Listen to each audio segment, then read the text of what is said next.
Good morning and welcome to the TribLIVE Radio Morning Show. Josh Taylor here with you, joined by Kevin Gorman in studio, and as always, brought to you by Mama Pepino's Pizza, Pub, and Billiards. With the newly added billiard room, check out the opportunity for 3,000 square feet of billiard tables and such, and also check out the menu as well. That's Mama Pepino's Pizza, Pub, and Billiards in Glassport, PA. Kevin, this is an odd feeling. It's a very weird kind of day because this morning, the Pirates sit at 53 and 53. There was their first time falling to below 500 in, I believe, a month. Around this time last month, they were sitting at around, I think it was 41 and 41. Now they're 53 and 53. But they've fallen to 500. But it feels like right now, things are much, much worse at this point. It feels like they've fallen 10 games below 500. The general just, I guess, sentiment about this team probably couldn't be lower at any point this season. No, and I think that's because the Pirates entered what was supposed to be the easy phase of their schedule, or at least the phase of their schedule against opponents they were beatable. And that's where I really think, I said on Monday, spare the outrage about the trades that were made at the deadline. But on the flip side, I think where you're seeing the outrage is that although the Pirates made moves, most of them were for the future, I don't know how much they did to make a move for the second half. And that's where you're seeing is a team that didn't get markedly better. And you also saw the Pirates kind of take the wind out of their team's sails, not only with those moves, but by not bringing up Josh Bell, who has been kind of a lightning bolt for this team when he joined them, and then benching Andrew McCutchen all in the same move. I mean, it was almost as if this team gave up on the second half before it really began.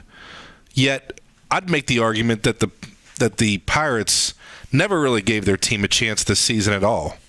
It looks, just from the talk, when you take a look back with the moves they made in the offseason, when you take a look back at the things that were said in the offseason, you start to wonder when they call it a bridge year and when they sign guys like John Jaso and who else were, make the trade for John Neese, that everything was designed to get the Pirates from here until the prospects were ready.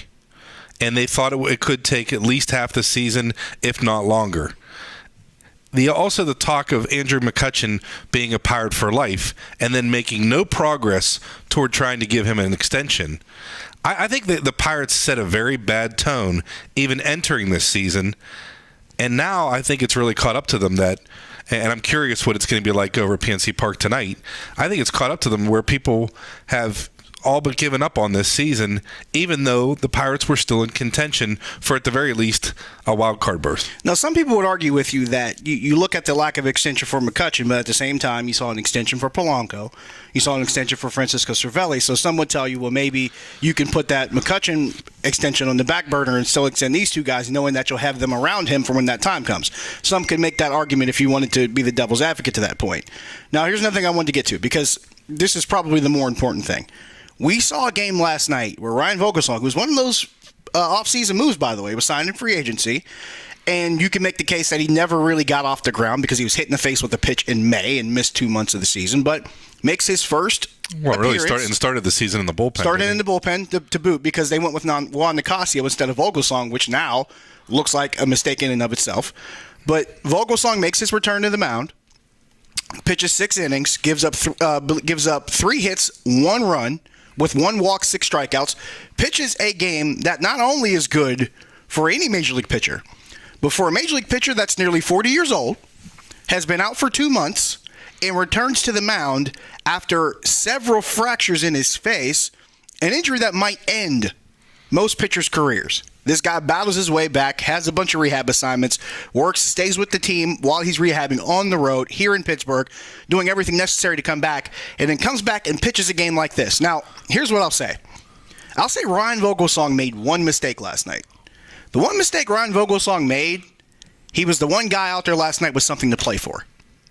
That was the one mistake he made. His not only his performance, but really his appearance, that he was able to even take the mound and do what he did, should have been an inspiration. Should have been enough. And you're seeing a team that right now is it seems to be directionless. It seems to be leaderless. I'm glad you brought that up. That's the thing that bothers me about McCutchen.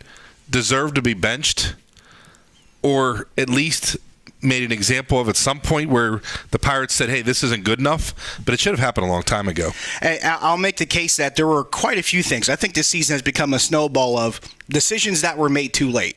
Andrew McCutchen being benched, I think, happened too late. I think the decision to actually punt, if you will, in the season was made too late. I think it's just a lot of things that actually have gone in that wrong direction. But as we move forward here, there's a lot in question about not only the future of this team, but the current core in place now, whether or not they can really hold this thing together, whether or not they can continue to lead this clubhouse and keep it moving forward. But we'll keep going into that further as we go along throughout this season here on TribLIVE Radio.